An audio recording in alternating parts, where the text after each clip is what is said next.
আপনার ভাগ্য বদলাতে প্রস্তুত তো? এবার নিয়ে এসেছে সিকিম রাজ্য লটারি ডিয়ার মেডে বাম্পার 2026। প্রথম পুরস্কার পুরো ৩ কোটি টাকা নিশ্চিত। হ্যাঁ, একদম ঠিক শুনেছেন, ৩ কোটি টাকা। এছাড়াও থাকবে আরো অনেক পুরস্কার।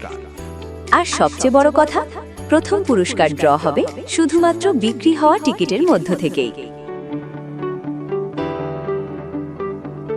মোট পুরস্কারের সংখ্যা ২৫,০০০, মানে জেতার সুযোগ অনেক বেশি। টিকিটের মূল্য মাত্র ৫০০ টাকা। খেলার তারিখ ১৬ই মে ২০২৬। বিনা সিরিজে খেলা, সহজ, স্বচ্ছ এবং নির্ভরযোগ্য। আর লাইভ ড্র দেখতে ভুলবেন না লটারি সংবাদ ইউটিউব চ্যানেলে। তাহলে আর দেরি কেন? আজই কিনে ফেলুন আপনার টিকিট। হয়তো পরের কোটিপতি আপনি।